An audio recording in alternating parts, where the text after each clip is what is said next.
sperma. Sperma ini terbagi menjadi 3 bagian. Yang pertama bagian kepala, bagian tengah, dan ekor.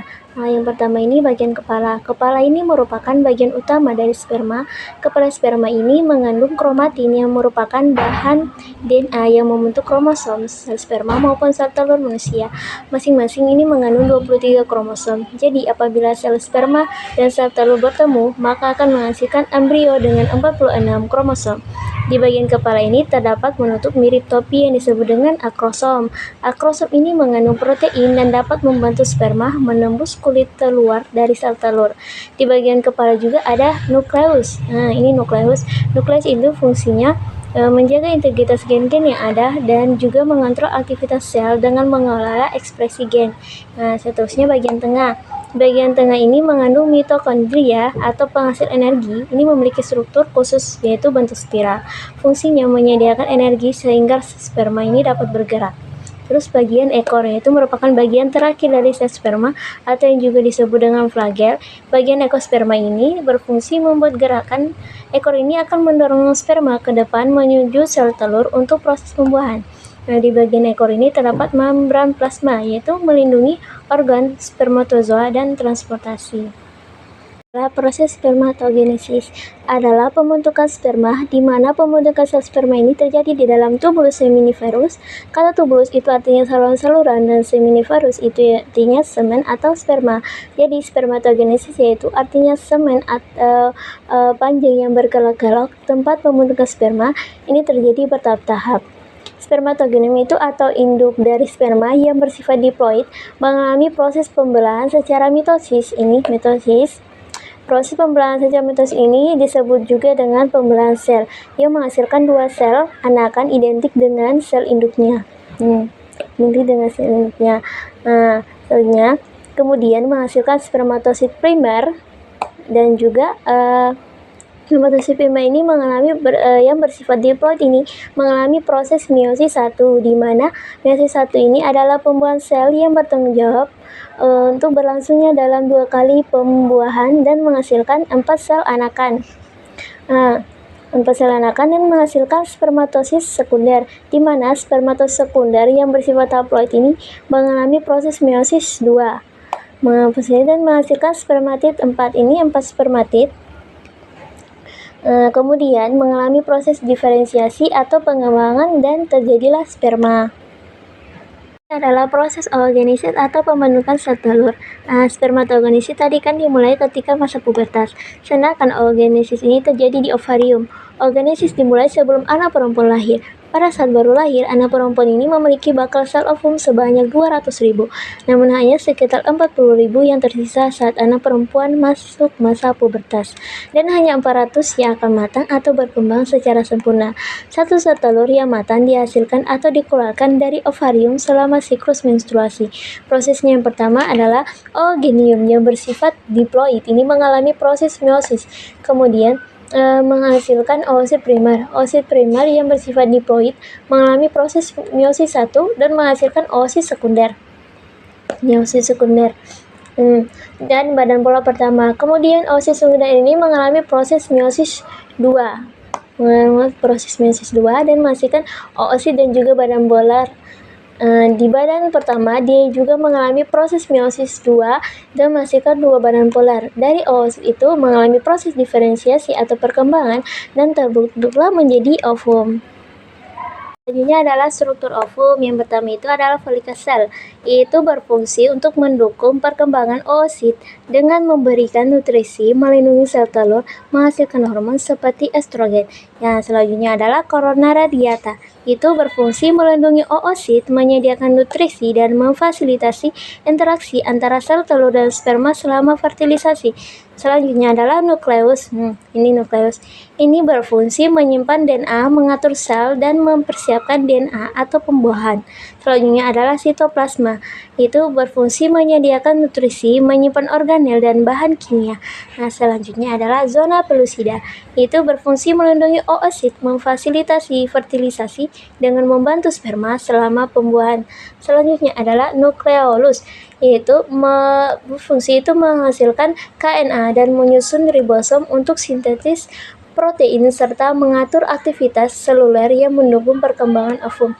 Selnya adalah plasma membran, yaitu berfungsi melindungi sel telur, mengatur pertukaran zat, dan memfasilitasi interaksi dengan sperma selama fertilisasi. Selanjutnya yang terakhir itu adalah perivitelin spes, yaitu berfungsi melindungi oosit, memfasilitasi interaksi antara sperma dan sel telur, serta mendukung perkembangan embrio setelah pembuahan.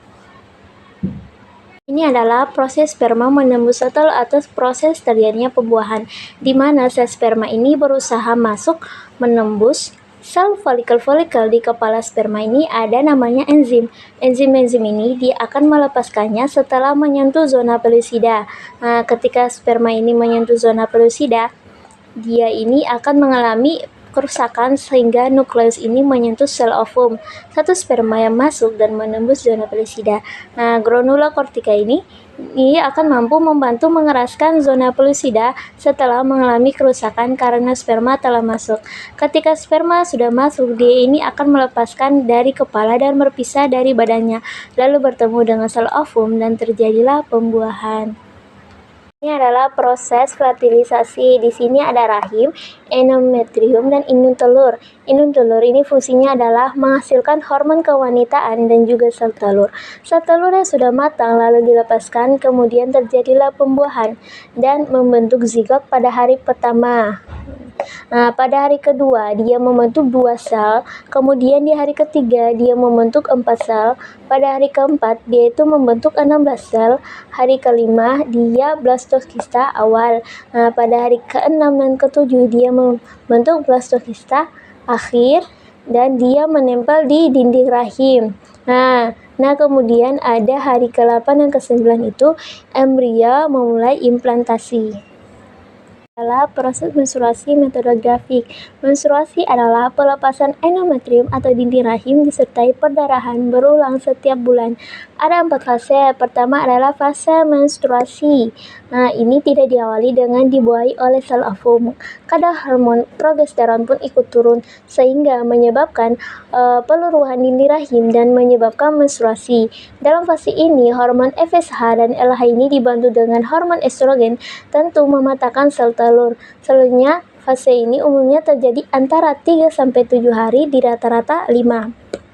Nah, hari yang selanjutnya itu adalah fase praovulasi atau folikuler. Ini itu merupakan ketika ovum sudah matang, hormon FSH dan LH ini mengalami sedikit penurunan, sedangkan estrogen ini mengalami kenaikan. Seiring dengan naiknya hormon estrogen, dinding rahim pun ikut mengalami perubahan. Kedua hal ini terus naik hingga ke tahap maksimal.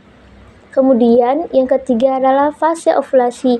Fase ovulasi ketika mencapai titik maksimalnya, hormon estrogen ini mulai menurun. Pada fase ini terjadi tanjakan hormon LH dan FSH secara mendadak. Dan itu menyebabkan folikel pecah dan mendorong ovum atau sel telur itu keluar dari rahim. Pelepasan ini biasanya terjadi antara 16 hingga 30 jam setelah hormon LH dan FSH naik. Fase yang keempat adalah fase pasca ovulasi, di mana sel ovum ini terlepas. Folikel yang ditinggalkan membentuk corpus luteum. Nah, ini corpus luteum. Corpus ini dia akan melepaskan hormon progesteron yang menyebabkan kerusakan suhu basah. Hormon ini menandakan tubuh sedang dalam masa subur. Selepas populasi, hormon progesteron dibantu dengan hormon estrogen memiliki tugas untuk menahan dinding rahim atau endometrium. Namun lama-kelamaan korpus ini akan hancur dan tidak lagi memproduksi hormon progesteron. Hal ini menyebabkan endometrium mulai luruh dan terjadilah menstruasi selanjutnya. Ini adalah menstruasi cycle.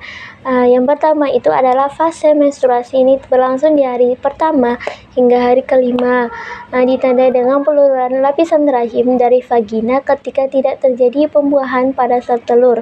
Yang kedua itu adalah fase folikuler, terjadi di hari ke-6 hingga ke-14. Pada hari ke-10 hingga ke-14 ini, salah satu folikel ini menghasilkan sel telur yang matang. Pada fase ketiga yaitu fase ovulasi, pada hari ke-14 ini, Sel telur siap dibuahi oleh sperma. Kalau tidak dibuahi, itu akan melebur dalam kurun waktu 24 jam setelah terjadinya fase ovulasi. Kemudian yang keempat adalah fase luteal. Ini berlangsung dari hari ke-15 hingga ke-28. Tingkat hormon progesteron akan meningkat untuk mempersiapkan lapisan rahim untuk kehamilan. Jadi, untuk fase luteal ini, misalkan sel telur itu sudah dibuahi sama sperma, maka dia akan terjadi kehamilan. Tapi kalau tidak dibuahi oleh sel sperma, maka si sel telur itu akan melebur dan akan luruh menjadi darah menstruasi kembali.